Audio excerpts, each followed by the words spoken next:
الحمد للہ رب العالمین والصلاة والسلام علی اشرف الانبیاء والمرسلین سیدنا محمد وعلی آلہ واصحابہ اجمعین اما بعد فاعوذ باللہ من الشیطان الرجیم بسم اللہ الرحمن الرحیم رب اشرح لی صدری ویسر لی امری واحلل عقدۃ من لسانی یفقہوا قولی ربنا زدنا علما رب یسر ولا تعسر وتمم بالخیر آمین یا رب العالمین۔ السلام علیکم ورحمۃ اللہ وبرکاتہ۔ یہ ہے وقف اور ابتدا کے احکام کے بارے میں۔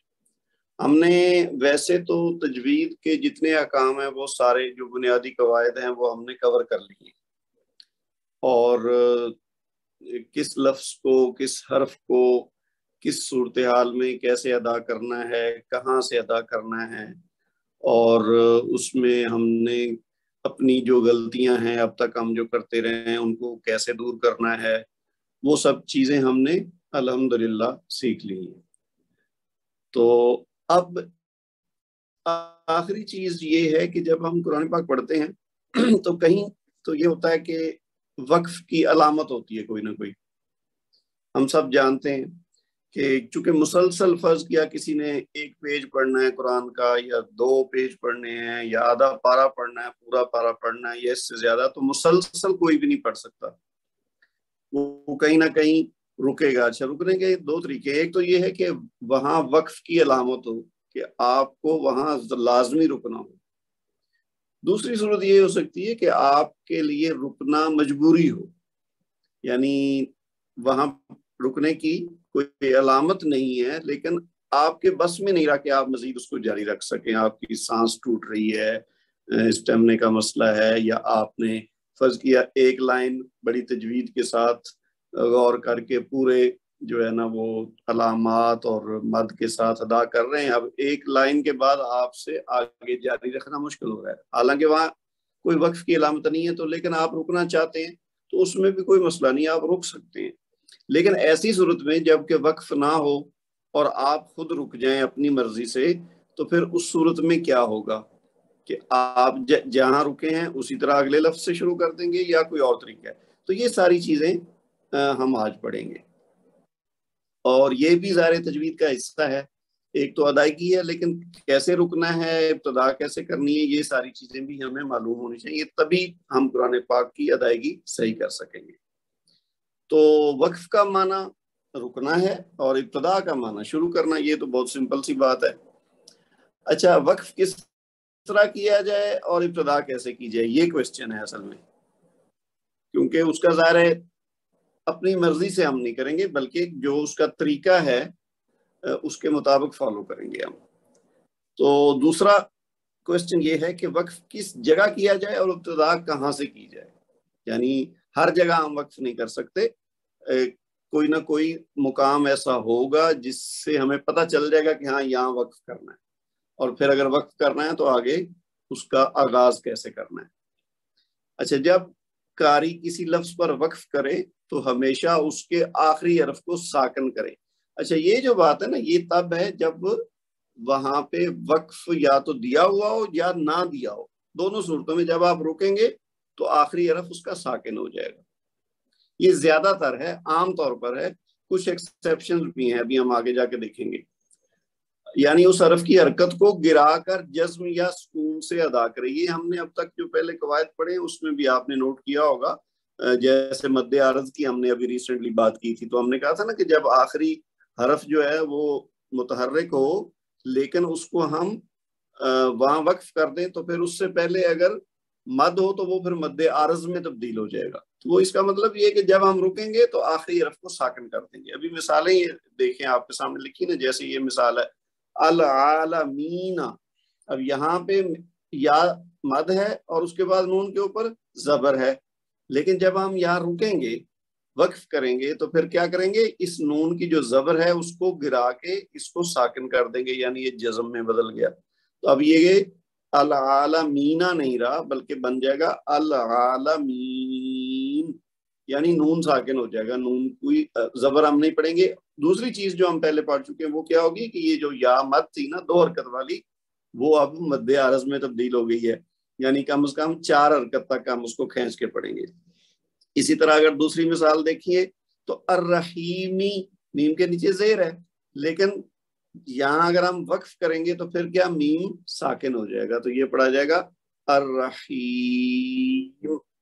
پھر اسی طرح یہ لفظ دیکھیے نستعین، تو اس کا جو نون کے اوپر پیش ہے وہ گر جائے گی یہاں اگر رکیں گے تو، اور ہم کیسے پڑھیں گے نستعین۔ اسی طرح باقی مثالیں آپ کے سامنے جو آگے دی گئی ہیں۔ اچھا، مگر جب آخری حرف پر 2 زبر ہوں تو اس صورت میں وقف کرنے کی صورت میں الف پر مد طبیعی یعنی مد اصلی کے ساتھ وقف کرنا چاہیے۔ کیسے؟ یعنی اب جیسے یہ مثال ہے نا افواجن، ٹھیک ہے، یہاں پہ آخر میں یعنی اس کی علامت مکمل طور پر نہیں گرے گی، یعنی یہ سکون میں نہیں بدلے گا۔ کیا ہوگا؟ جب 2 زبر ہیں تو اس کی ایک حرکت گر جائے گی اور یہ مد اصلی یعنی الف مد میں تبدیل ہو کر پڑھا جائے گا۔ جیسے اگر ہم اس کو ملا کے پڑھیں گے تو پھر تو ہم پڑھیں گے نا افواجن، لیکن جب اگر یہاں وقف کر دیں آخر میں تو پھر پڑھا جائے گا افواجا۔ اب پہلے یہاں پہ الف مد تھی اور یہاں پہ تنوین تھی، لیکن جب ہم نے اس کو رکا یہاں وقف کیا تو پھر یہاں بھی الف مد اور یہاں بھی الف مد بن جائے گا، تو 2 بار مد کریں گے افواجا۔ اسی طرح یہ ہے جی بنا ان، تو اب یہ کیا بن جائے گا بنا آ۔ پھر یہ دیکھ لیجیے امن، تو اما، یعنی آخری جو 2 زبر ہیں یا 2 زیر ہوں یا 2 پیش ہوں ان کو، بلکہ یہاں ہم زبر کی خالی بات کر رہے ہیں، تو 2 زبر ہوں تو ان کو رکنے کی صورت میں کیا کریں گے، ایک زبر پڑی جائے گی اور ساتھ الف مد کی طرح 2 حرکت تک کھینچ کر پڑی۔ یہ ایکسیپشن ہوگی، یعنی ویسے تو کوئی حرکت ہو اور وہاں اگر رک رہے ہوں تو آخری حرف کی حرکت گرا کے اس کو ساکن کر دیں گے، لیکن اگر 2 زبر ہوں تو پھر کیا کرنا ہے کہ ہم ایک حرکت کے ساتھ پڑھیں گے اور ساتھ اس کو الف مد بنا دیں گے، 2 حرکت تک کھینچ کر پڑھیں گے۔ ٹھیک ہے جی۔ اس کے بعد اگلی بات یہ ہے کہ اگر تائے تانیس، یعنی آخر میں جو تا تانیس اس لیے کہتے ہیں کہ یہ مؤنث کی علامت ہے، یعنی کوئی اسم ہو اور اس کے آخر میں تائے تانیس یعنی گول بھی ہو سکتی ہے اور کھلی تا بھی ہو سکتی ہے، تو تائے تانیس اس لیے کہتے ہیں کہ وہ اسم مؤنث ہوتا ہے۔ جیسے یہاں آپ مثالیں دیکھ رہے ہیں نا مسلمہ، اب مسلمن مذکر ہوتا ہے تو مسلمتن مؤنث ہے، تو یہ تائے تانیس اس کو اس لیے کہتے ہیں۔ اور گول تا یعنی اس طرح کی تا، اور اس پر 2 زبر ہوں یا 2 زیر ہوں یا کوئی اور حرکت ہو، یعنی جو تا مربوطہ، اس کو تا مربوطہ بھی کہتے ہیں، یعنی ربط والی، ایسے یعنی آپس میں ملی ہوئی ہو، تو یہ جو گول تا کے اوپر اگر کوئی بھی حرکت ہو تو حالت وقف میں یہ ہا میں تبدیل ہو جائے گی۔ ٹھیک ہے، پڑھنے کے لحاظ سے، اچھا لکھنے کے لحاظ سے نہیں، یہ ذہن میں رکھیے گا، لکھا ویسے ہی رہے گا۔ ہم نے پڑھتے ہوئے جب دیکھنا ہے کہ کسی اسم کے آخر میں گول تا ہے اور اس کے اوپر کوئی حرکت ہے اور ہم وہاں رک رہے ہیں، تو پھر ہم کیا کریں گے، اس تا کو ساکن بھی کر دیں گے اور پڑھتے ہوئے اس کو ہا کی آواز میں بدل دیں گے۔ مثال کے طور پر دیکھیے یہ ہے نا مسلمتن، اب اگر تو آگے کوئی لفظ ہے جس کے ساتھ ہم ملا کے پڑھ رہے ہیں تو پھر تو مسلمتن، لیکن یہاں اگر وقف کر رہے ہیں تو ہم کہیں گے مسلمہ، مسلمہ یعنی ہا کی آواز آ جائے گی۔ اسی طرح یہ ہے نا رحمتن، تو اب جو تن ہے وہ ہا میں بدل جائے گا، یہاں اگر ہم رکیں گے تو ہم کہیں گے رحمہ، رحمہ یعنی پہلے ہا ہے دوسری ہا ہے، تو یعنی ویسے تو تا ہے لیکن پڑھنے میں ہا کی آواز آ رہی ہے رحمہ۔ اسی طرح یہ لفظ دیکھیے معدودتن، لیکن اس کو ہم رکنے کی صورت میں کیا پڑھیں گے معدودہ۔ ٹھیک ہے، اسی طرح یہ دیکھ لیجئے والمغفرتی، اب تا کے نیچے ایک زیر ہے نا، لیکن اس کو ہم اگر یہاں رکیں گے تو ہم پڑھیں گے والمغفرہ، تو یہ ہا کی آواز میں بدلتی جائے گی، یہ جو گولتا ہے آخر میں ہو اور وہاں رکنا ہو، یہ 2 شرطیں اگر ہو تو تا کی آواز ہا میں بدل جائے گی۔ یہ میں پھر کہہ دوں کہ یہ لکھنے میں تا ہی رہے گی، بولنے میں صرف ہا کی آواز آئے گی۔ اسی طرح دوسری چیز جو دوسری تا ہوتی ہے نا، جس کو ہم کھلی تا کہتے ہیں یا لمبی تا کہتے ہیں، اس کو ہے یہ بھی تائے تانیثی، یعنی ایسا اسم جس کے آخر میں تا آئے گی، یہ والی وہ عام طور پر مؤنث اسم ہوگا، جیسے یہ ہے نا جناتن یا بناتن، ٹھیک ہے، یہ مؤنث ہے۔ تو اس کی اگر حالت ہو اور اس کو بھی وقف کر رہے ہوں تو یہاں پہ پھر ہا کی آواز نہیں آئے گی، وہ صرف گول تا کی صورت میں ہے۔ یہاں پہ تا ساکن ہوگا لیکن وہ ہمس کے ساتھ وقف کیا جائے گا۔ ہمس آپ جانتے ہیں، پچھلی کلاس میں ہم نے حروف ہمس پڑھے تھے، فحسہ شخص سکت، جس کا مجموعہ ہے 10 حروف ہے نا، ان میں سے ایک تا بھی تھا۔ تو تا ساکن ہو کسی لفظ کے آخر میں تو ہمس کے ساتھ پڑھتے ہیں۔ کیسے؟ یہ دیکھیے، یہ پہلی مثال ہے نا جناتن۔ اب اگر ہم یہاں پہ رکیں گے تو ہم پڑھیں گے جنات، تا ساکن، اور اس کو ہمس کے ساتھ، یعنی تھوڑا سا آواز کو جاری رکھیں گے ہوا کے ساتھ، یعنی سانس جاری رکھیں گے۔ تو یہ جس طرح سے باقی 9 حروف ہیں ہمس کے، اسی طرح تا بھی جب کسی لفظ کے آخر میں ہو اور ساکن ہو تو پھر ہمس کے ساتھ ادا ہوگا۔ یہ دیکھیے، یہ ہے نا معدوداتن، تو اب یہاں اس کو وقف کی صورت میں کیسے پڑھیں گے؟ معدودات، ٹھیک ہے۔ پھر یہ بناتن، تو کیسے پڑھیں گے؟ بنات۔ پھر مستوراتن، اس کو رکیں گے تو کیسے پڑھیں گے؟ مستورات، ٹھیک ہے جی۔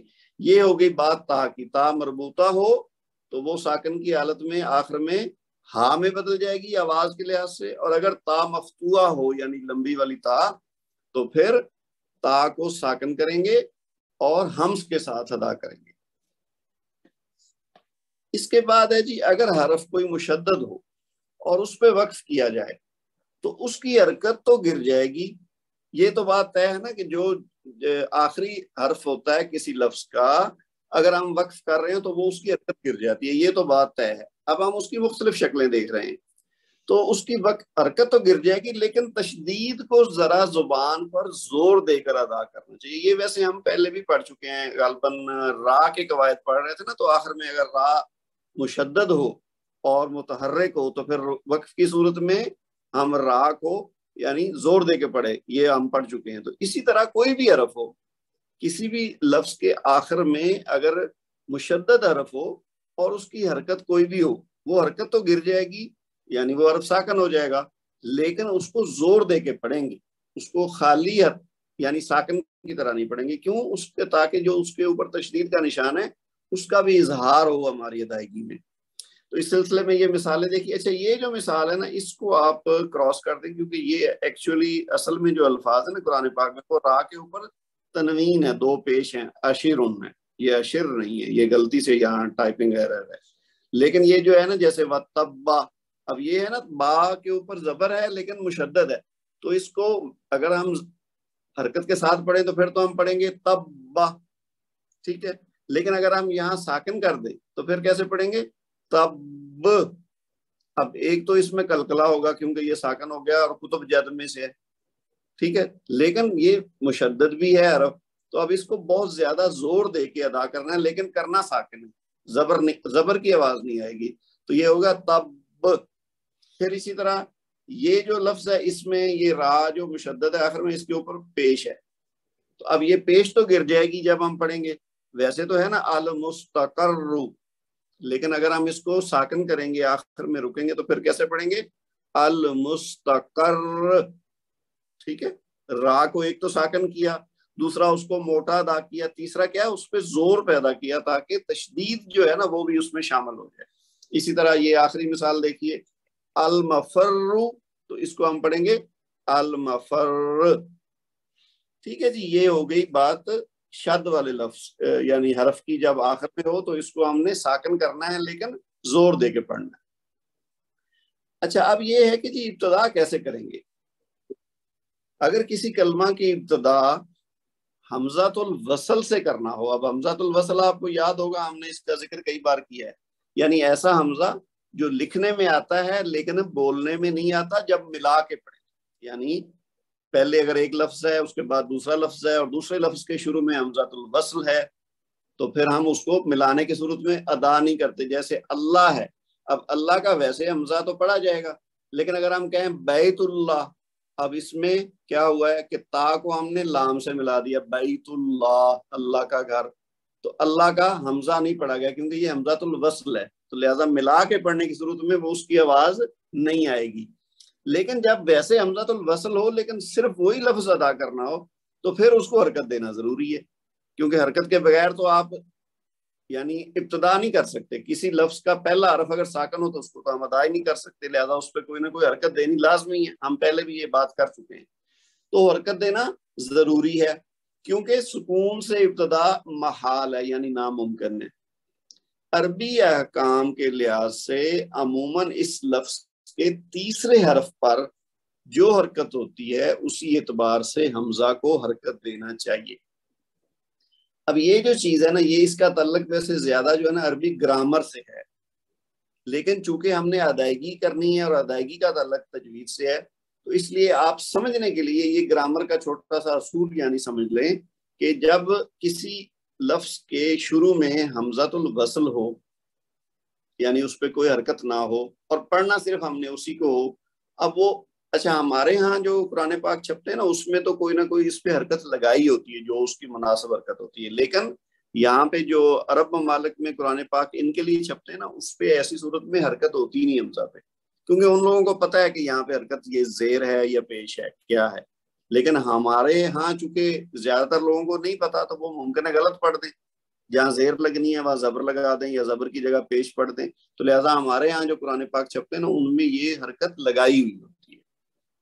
تو لیکن ہمیں بہرحال پتا ہونا چاہیے۔ اب مثلا یہ ہے نا جی پہلا لفظ، اس میں داد ساکن ہے اور الف خالی ہے شروع میں، را کے نیچے زیر ہے، اس کے بعد با ساکن ہے۔ اب اس کو اگر ہم اس طرح پڑھنا چاہیں تو پڑھ ہی نہیں سکتے کیونکہ حمزہ کے اوپر کوئی حرکت نہیں لگی ہوئی۔ تو اب اس میں کیا ہے طریقہ کہ اگر تیسرا حرف جو ہے اس کی ہم حرکت دیکھیں گے۔ اب اس میں پہلا حمزہ ہے، دوسرا داد ہے، تیسرا را ہے، تو تیسرا کلمہ را ہے۔ اب را کی حرکت زیر ہے، تو تیسرے کلمے کی حرکت اگر زیر ہو یا زبر ہو، زیر ہو یا زبر ہو، دونوں صورتوں میں پہلے جو حمزۃ الوصل ہے اس کو زیر لگائیں، زبر نہیں لگے گی، کیونکہ یا تو زیر لگنی ہے یا پیش لگنی ہے۔ لیکن تیسرے کلمے کی حرکت اگر زیر ہو یا زبر ہو تو دونوں صورتوں میں حمزۃ الوصل کے نیچے زیر لگے گی، ٹھیک ہے۔ ابھی پیش والی بات ہم بعد میں کرتے ہیں۔ تو یہ دیکھیے را کے نیچے زیر ہے نا، تو پہلے حمزہ کے نیچے زیر لگ گئی تو یہ بن گیا اضرب، ٹھیک ہے، حمزہ کو زیر لگ گئی۔ اسی طرح دوسری مثال دیکھیے، ابھی اس میں کیا ہے، اس میں تیسرا کلمہ کیا، تیسرا حرف کیا ہے، تا، تو تا کے اوپر زبر ہے، یعنی پہلے والے مثال میں تیسرا کلمہ را تھا جس کے نیچے زیر تھی، اور اس والی مثال میں تیسرا کلمہ تا ہے اس کے اوپر زبر ہے۔ تو میں نے جیسے پہلے کہا چاہے زیر ہو چاہے زبر ہو تیسرے کلمے پہ، تو پہلے جو حمزۃ الوصل ہے اس کو زیر ہی لگنی ہے۔ تو جس طرح وہ اضرب ہوا تھا اسی طرح یہ بن جائے گا افتح، ٹھیک ہے جی، افتح یعنی حمزہ کو زیر لگا دیں گے۔ اسی طرح یہ ایک اور مثال ہے، اس میں میم ہے اور میم کے اوپر زبر ہے، تیسرا حرف میم ہے نا، تو میم کے اوپر زبر ہے لہٰذا حمزہ کے نیچے زیر لگے گی، تو کیا بن جائے گا اسمع۔ یہ عام طور پر وہ الفاظ ہیں جو فعل امر میں آتے ہیں، یعنی جب کسی کو کہا جائے یہ اب اضرب ہے نا، اس کا مطلب ہے کہ تو مار، افتح کا مطلب ہے کہ کھول، اس کا اسما کا کیا مطلب ہے سن یا سنو، کسی کو کہنا ہو نا سنو تو کہتے ہیں اسما۔ اسی طرح اضرب، اسی طرح افتح۔ تو یہ جو حروف ہیں، جو الفاظ ہیں نا، یہ فعل امر کے آتے ہیں جس کو ہم کہتے ہیں امپیریٹو جو ورب ہوتا ہے۔ تو اس میں کیا ہوگا، تیسرے حرف کی حرکت دیکھی جائے گی، اگر وہ زبر ہو یا زیر ہو، دونوں صورتوں میں پہلے حمزۃ الوصل کو زیر لگا دیں گے، ٹھیک ہے۔ اب ایک چیز رہ گئی ہے دمہ والی یعنی پیش والی، اگر تیسرے حرف پر دمہ ہو یعنی پیش ہو تو پھر پہلے جو حمزۃ الوصل ہے اس کو پیش لگا دیں گے، یعنی دو صورتیں ہوئی نا، تیسرا حرف اگر تو اس کے اوپر زبر ہو یا زیر ہو تو پھر حمزہ کے نیچے زیر لگے گی، اور اگر پیش ہو تیسرے حرف پہ تو پھر حمزۃ الوصل جو پہلا ہے اس پہ پیش لگ گئی، یعنی زبر نہیں آئے گی، یا تو زیر ہوگی یا پیش آئے گی۔ تو جیسے یہ پہلی اس کی ایک مثال دی ہوئی ہے نا، اب یہاں پہ تیسرا حرف کیا ہے صاد، اور صاد کے اوپر پیش ہے تو لہٰذا حمزہ کو پیش لگ جائے تو یہ بن جائے گا انصر، اس کو انصر یا انصر نہیں کہیں گے، یہ انصر ہوگا۔ اس کی اور مثال دیکھ لیجئے، اقتل، اب تا کے اوپر یعنی یہ دیکھ لیجئے کاف اگر ساکن ہے اور تا کے اوپر پیش ہے اور لام ساکن ہو تو اب کیا ہے، تیسرا کلمہ، تیسرا حرف کیا ہے، تا، تو تا کے اوپر پیش ہے تو لہذا حمزہ کے اوپر پیش، تو بن جائے گا اقتل۔ یہ بھی کوئی فعل امر ہے، امپیریٹو ورب، یعنی انصر تو مدد کر، اقتل تو قتل کر، یہ یعنی حکم دینے والے یعنی جو الفاظ ہیں نا یہ وہ والے ہیں۔ تو یہاں پہ کیا ہمیں پتہ چلا، اگر تیسرے حرف پہ زبر یا زیر ہو تو حمزہ پہ زیر لگے گی، اور اگر تیسرے حرف پہ پیش ہو تو حمزہ پہ پیش لگے گی۔ اسی سے ملتی جلتی بات اگلی ہے کہ اگر کسی لفظ پر الف لام ہو، اب یعنی یہ بھی وہی ہے کہ اگر پہلے والا جو حمزۃ الوصل ہے اس پہ اگر حرکت نہیں ہے تو پھر ہم کیسے ادا کریں گے؟ ایک تو ہم نے وہ جو ہے نا اوپر ہم نے دیکھا پیش اور زبر یا زیر ہو تیسرے حرف پہ، یعنی حکمیہ الفاظ ہو، ٹھیک ہے، فعل امر ہو، تو وہ ہم نے بات کر لی۔ اب یہ ہے کہ فعل نہ ہو بلکہ یہ اسماء ہے، جیسے یہ ہے اللذی، المالا، البنون، یہ فعل نہیں ہے، یہ اسم ہے۔ تو اگر کسی لفظ پر الف لام ہو یعنی الف لام سے وہ شروع ہو رہا ہو تو ہمیشہ الف کے زبر سے ابتدا کریں گے۔ اب یعنی اللذی ہے نا، اس پہ الف جو ہے اس پہ کوئی حرکت نہیں لگی ہوئی، لیکن اس کو آپ نے زبر سے ہی پڑھنا ہے، یعنی چونکہ پہلے الف لام ہے۔ تو اسی طرح المال، البنون، تو اللذی، المال، البنون، اس کی بعد کی جو حرکات ہیں وہ تو جو اس پہ لگی ہوں گی اس کے مطابق پڑھنا ہے، لیکن اگر شروع والا حمزہ خالی ہے، الف ہے، تو الف لام کی صورت میں اس کو زبر کے ساتھ ہی پڑھیں گے۔ ٹھیک ہے جی، اب یہ ہوگی بات ابتدا کی۔ اب ہم بات کرتے ہیں وقف کی، کہ وقف جب ہوگا تو کیسے کریں گے۔ وقف عام طور پر آیت پر کرنا چاہیے، یعنی جب آیت ختم ہوتی ہے، یہ ہم سب جانتے ہیں، جب بھی آیت ختم ہوتی تو عام طور پر ہم وہاں وقف کرتے ہیں، ٹھیک ہے۔ تو آیت کے درمیان میں بھی وقف کی کوئی علامت ہو سکتی ہے تو اس پر بھی پھر وقف کریں گے۔ ہم پڑھتے ہیں نا قرآن پاک میں بعض اوقات آیت، ایک آیت 5 لائنوں کی یا اس سے بھی لمبی ہوتی ہے، تو اس میں ایک سے زیادہ مقامات پر وقف کی علامت آ جاتی ہے، کبھی کوئی علامت ہوتی کبھی کوئی، تو ہم وہاں بھی رکتے ہیں، کہیں پہ رک سکتے ہیں اور کہیں پہ رکنا چاہیں تو رکیں، نہ رکنا چاہیں تو نہ رکیں، اس طرح کی سچویشن ہوتی ہے۔ تو یعنی آیت کے آخر پر تو رکتے ہی ہیں لیکن بیچ میں بھی رک سکتے ہیں، مگر جہاں بھی وقفہ کریں سانس اور آواز کا منقطع کرنا ضروری ہے۔ یعنی وقفہ کیا ہے اور ہم نے یعنی ایسے جھٹکا سا دے کے پھر آگے پڑھ رہے ہیں تو وہ وقف نہیں ہوا۔ وقف کا مطلب ہے کہ آپ ایک دفعہ رک گئے ہیں، آپ کی سانس رک، یعنی آپ نے جس ایک سانس میں پڑھ رہے تھے اب اس کو روک دیں اور پھر دوبارہ سے پڑھنا شروع کریں گے، تو اس کا مطلب ہے وقف ہوا ہے، ادروائز وقف نہیں ہوا۔ گو کہ کچھ وقف ایسے بھی ہوتے ہیں جس میں ہم سانس توڑے بغیر آگے دوبارہ پڑھتے ہیں، وہ لیکن تھوڑے ہیں، ایکسیپشنز ہیں۔ اچھا، ورنہ وقف کر کے دم لیے بغیر جاری رکھنا جائز نہیں ہے۔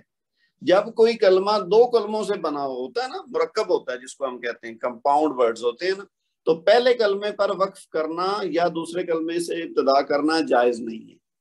کیا پتہ چلا ہمیں اس بات سے؟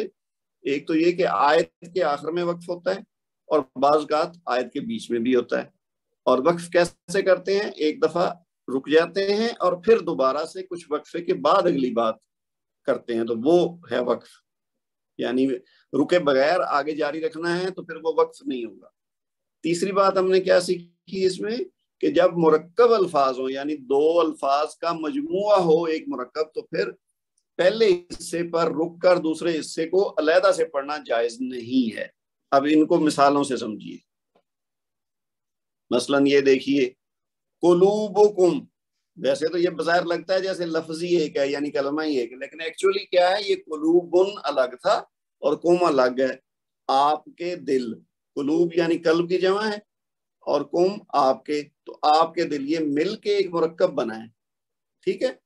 تو اب ہم نے یعنی قلوب کو الگ اور کم کو الگ نہیں پڑھنا، اسے ہم توڑ کر یعنی قلوب کو الگ اور کم کو الگ نہیں پڑھ سکتے، تو اس کو ملا کے ہی پڑھنا ہے۔ اسی طرح انفسکم یا انفسکم، تو اس میں بھی انفسا پہ رکنا نہیں ہے، انفسا کم پورا پڑھنا ہے۔ اسی طرح یہ اگلی مثال دیکھ لیے، لکئی لا، اس کو یعنی لکئی یا اور لا کو الگ الگ نہیں کرنا، یعنی جب بھی اس طرح کا مرکب ہوگا تو ہم نے اس کو اکٹھا۔ اب آپ دیکھیے علامات وقف، یعنی جہاں پہ رکنے کی ایک تو آیت ہے نا، اس کے علاوہ بھی وقف کی علامات ہوتی ہیں، تو ان کی تھوڑی پہچان ہمیں آلموسٹ سب کی پہچان ہے، لیکن جسٹ ایک یہ اس کے حصے کے طور پر اس کو بھی دیکھ لیتے ہیں۔ وقف آیا، یعنی یہ جو ایک گول چھوٹا سا دائرہ بنا ہوتا ہے، یہ ہوتا ہے آیت کے آخر میں، تو یہ تو بڑا واضح ہے کہ یہ ایک وقف کی علامت ہوتی ہے۔ اس کے بعد ہے وقف لازم، یہ بہت اہم ہے، یعنی یہاں پر وقف کرنا لازم ہے، ورنہ معنی میں فرق آتا ہے۔ اس کی علامت میم ہے، یہ آپ ذہن میں رکھ لیں، یہ جو میم ہے نا، کہیں اس طرح کا بھی ہو سکتا ہے اور اس طرح کی شکل کا بھی ہو سکتا ہے۔ یہ ویسے ہمارے ہاں جو قرآن پاک ہیں الحمدللہ اس میں اس بات کا اہتمام کیا جاتا ہے کہ وہ جہاں پہ وقف لازم ہو اس کی سائڈ پہ بھی نا ایک حاشیے کے طور پر بھی وقف لازم ایسے لکھا ہوتا ہے واضح طور پر، تاکہ پڑھنے میں ہم غلطی نہ کریں۔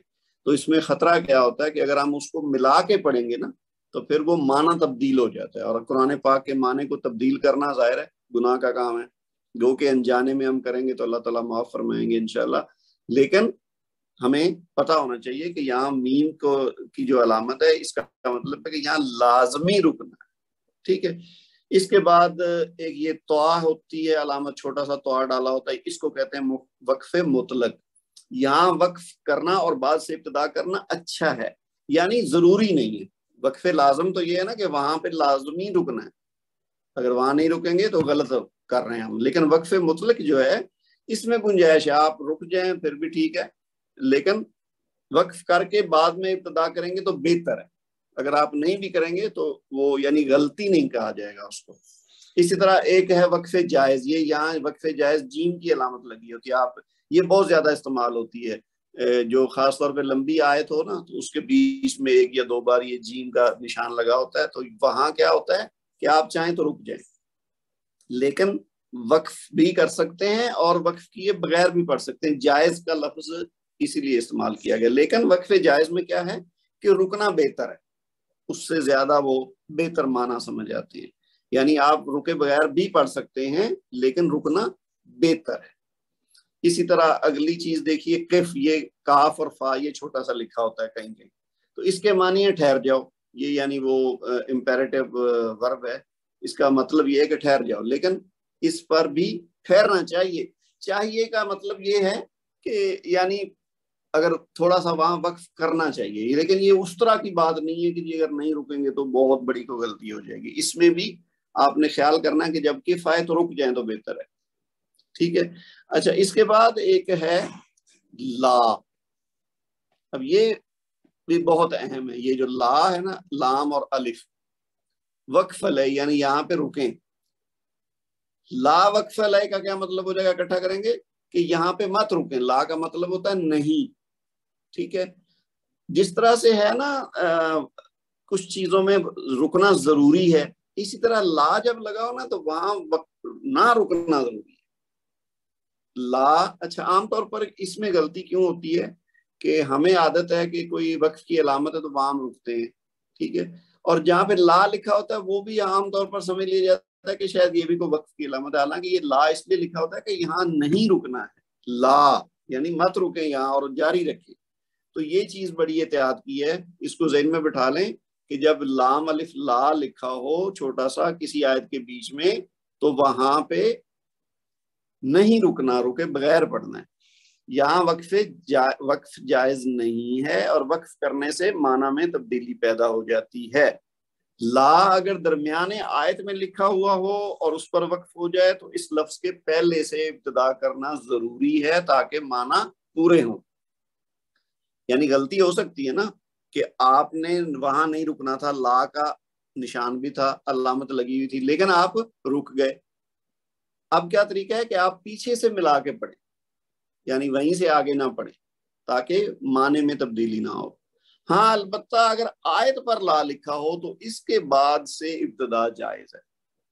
بعض اوقات ویسے عام طور پر کیا ہے کہ جہاں آیت ہوتی ہے وہاں رکنا ہوتا ہے، لیکن بعض اوقات آیت کی علامت وہ جو گول دائرہ لگا تو اس کے اوپر بھی لا لکھا ہوتا ہے، کچھ آیات میں ایسا بھی نظر آئے گا، تو وہاں پہ آپ کے لیے جائز ہے کہ اگر آپ وہاں رک جائیں آیت کو دیکھتے ہوئے اور بعد میں اگلی آیت کو دوبارہ سے پھر ابتدا کر لیں تب بھی ٹھیک ہے، لیکن اگر لا والی آیت پہ پچھلی آیت کے آخری لفظ کو اگلی آیت کے پہلے لفظ سے ملا کے پڑھ لیں تو پھر بھی ٹھیک ہے جی۔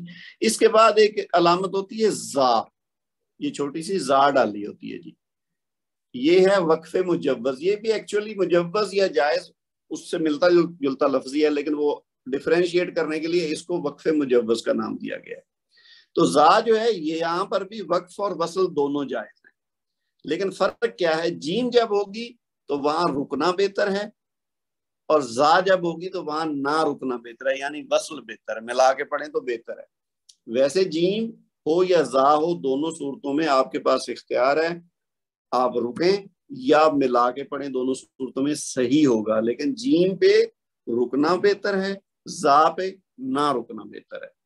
اگر آپ کے بس میں ہو تو جیم والی جگہ پہ رک جائیں اور پھر آگے سے پڑھیں، اور اگر زا والی علامت ہو تو بہتر ہے کہ ملا کے پڑھیں، لیکن رکنا اور ملا کے پڑھنا دونوں جائز ہے۔ اس کے بعد یہ ایک صاد کی علامت آتی ہے، یہ ہے جب آیت لمبی ہو تو درمیان میں وقف کرنا جائز ہے، یہ وقف مرخص یعنی وہاں اس کو مختصر کرنے کے معنوں میں ہے، یعنی آیت لمبی ہو اور ویسے وقف وہاں کوئی اس کی وجہ نہ ہو وقف کرنے کی، لیکن پھر وہاں تجویز کیا گیا ہے ایکسپرٹس کی طرف سے، وہاں صاد کی علامت ہے کہ یہاں پہ اگر فرض کیا، دیکھیں نا 3 لائنوں کی یا 4 لائنوں کی فرض کیا آیت ہے اور اس میں ویسے وقف کی کوئی علامت نہیں آ رہی کسی یعنی سبب سے، تو پھر آپ کے لیے اگر مشکل ہو رہی ہے کہ 3 لائنیں ایک ساتھ پڑھنا، تو وہاں پہ کہیں کہیں صاد کی علامت ہوتی ہے کہ اگر آپ نے رکنا ہے تو یہاں رک جائیں تو بہتر ہے، کیونکہ وہاں رکنے کی صورت میں معنی تبدیل نہیں ہوگا، گو کہ وہاں ملا کے ہی پڑھنا بہتر ہے، لیکن صاد جو ہے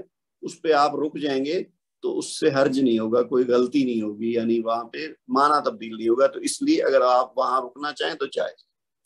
پھر ایک یہ علامت ہے جی صاد لام، اور یہ ہمارے ہاں جیسے بڑی یہ جس کو کہتے ہیں نا اس طرح کا کہ یہ ہوتی ہے، تو یہ ہے الوصل الاولی، اس پہ اختصاراً یہ لکھا گیا ہے صاد لام یہ، اور یہاں بھی ملا کر پڑھنا بہتر ہے، یہ یعنی جیسے میں نے پہلے کہا نا کہ بعض علامتیں ہیں ملا کر پڑھنے کے لیے لگائی گئی ہیں، لیکن ہم سمجھتے ہیں کہ یہ جہاں بھی کوئی علامت ہے اس کا مطلب ہے کہ یہاں آپ وقف ہے ہم نے رکنا ہے، تو ایسی بات نہیں ہے۔ پہلے جیسے آیا تھا نا لام الف لا، وہ تو لازمی بغیر رکے پڑھنا ہے، ملا کے پڑھنا ہے، لیکن یہ والی جو ہے نا یہاں پہ جائز والی بات ہے کہ یہاں پر ملا کر پڑھنا بہتر ہے، ٹھیک ہے جی۔ پھر ایک چھوٹا سا کاف ڈالا ہوتا ہے، یہ بھی ایک علامت ہے، تو یہ ہے قیلا علیہ الوقف، یعنی چھوٹا سا، یعنی اختصار ہے اس کا، اور یہاں ٹھہرنا نہیں چاہیے، یعنی جہاں پہ کاف ہو وہاں بھی ملا کر ہی پڑھنا، یعنی یہ جو اوپر والی علامت ہے صاد لام یہ اور کاف یہ دونوں کے بارے میں یہی ہے کہ یہاں پر نہیں ٹھہرنا چاہیے، یعنی ملا کر پڑھنا چاہیے، ٹھیک ہے جی۔ تھوڑی سی اور بس بات ہے، یہ خالی ایک تو تھا نا صاد لام یا، بعض جگہوں پہ خالی صاد اور لام ہوتا ہے، تو اس کا مطلب ہے قد یوصل، یعنی اس کی یہ مختصراً لکھا ہوا ہے صاد لام، تو یہاں بھی کبھی ٹھہرا جاتا ہے اور کبھی نہیں، البتہ یہاں ٹھہرنا بہتر ہے، ٹھیک ہے۔ اسی طرح سین یا سکتہ، یہ سین بھی کہیں چھوٹا سا سین لگا ہوتا ہے یا پورا لفظ لکھا ہوتا ہے سکتہ، تو یہ سکتے کی علامت ہے۔ سکتے کا مطلب کیا ہے کہ تھوڑا سا ٹھہریں مگر سانس توڑے بغیر پھر آگے پڑھنا شروع کرتے ہیں، یعنی ایک تو ہے نا ملا کے پڑھنا مسلسل پڑھنا، لیکن سین یا سکتہ کا مطلب ہے کہ ایک چھوٹا سا وقفہ دیں، جیسے آپ کہہ لیں کہ آدھا سیکنڈ ہوتا ہے، ٹھیک ہے، اتنا سا رکیں لیکن سانس توڑے بغیر پھر اگلا لفظ پڑھ دیں، تو یہ ہوگی سین یا سکتے کی علامت۔ پھر یہ لفظ پورا بھی لکھا ہوتا ہے وقفہ کئی جگہ، تو یہ ہے لمبے وقفے کی علامت، یہاں سکتے کی نسبت زیادہ ٹھہرنا چاہیے لیکن یہاں بھی سانس نہ ٹوٹے، تو یہ یعنی 2 چیزیں جو بریکٹ میں میں کر رہا ہوں نا، یہ وہ ہیں جو سانس ٹوٹے بغیر پڑھنی ہے لیکن وقفہ کرنا ہے، سین یا سکتا ہو تو تھوڑا وقفہ کرنا ہے، اور وقفہ پورا لکھا ہو تو تھوڑا سا زیادہ رکنا ہے لیکن سانس ٹوٹے بغیر پڑھنا ہے۔ آخری چیز اس سلسلے میں جو ہے وہ ہے وقف معانقہ، معانقہ ہوتا ہے نا ملنا، آپس میں گلے ملنا، معانقہ کہتے ہیں نا اس کو. تو وقف معانقہ کا نام دیا گیا ہے. اس میں کیا ہے کہ یہ والی علامت جو ہے نا، اب یہاں پہ شاید آپ اس کو اچھی طرح سمجھ سکیں یا نہ، کیونکہ یہ ظاہر کمپیوٹر کی مدد سے لکھی گئی ہے، لیکن ایکچولی یہ کیا ہوتا ہے کہ 3 نقطے ہوتے ہیں، ایسے 2 نیچے ہوتے ہیں اور تیسرا اوپر. آپ یوں کہہ لیں کہ جیسے ہم سے ڈالتے ہیں نا اردو میں، یا چے ڈالتے ہیں یا شین ڈالتے ہیں، تو وہاں 3 نقطے ہوتے ہیں نا. تو یہ اس طرح سے علامت ہے یہ 3 نقطوں کی. تو ان 3 نقطوں والی علامت جب آئے گی تو یہ عام طور پر 2 بار ہوتی ہے تھوڑے سے وقفے کے ساتھ.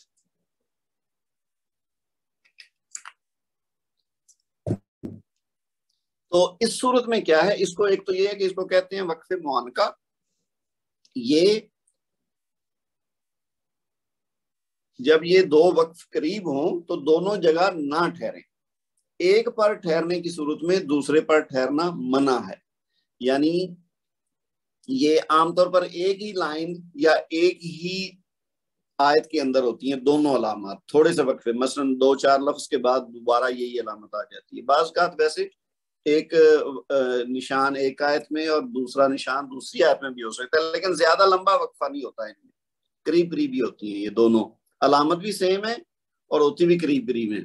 تو اس میں ہم نے کیا کرنا ہے کہ ایک پہ رکنا ہے، دوسرے پہ نہیں رکنا. یعنی ہم نے بچنا کس چیز سے ہے کہ ایک تو یہ کرنا ہے کہ دونوں جگہ ملا کے نہیں پڑھنا، دوسرا یہ کہ دونوں جگہ رکنا بھی نہیں ہے. تو چاہے اگر پہلے پہ رک جائیں تو پھر دوسرے پہ نہیں رکنا، ٹھیک ہے، اور اگر پہلے کو ملا کے پڑھا ہے تو پھر دوسرے پہ ضرور رک جائیں.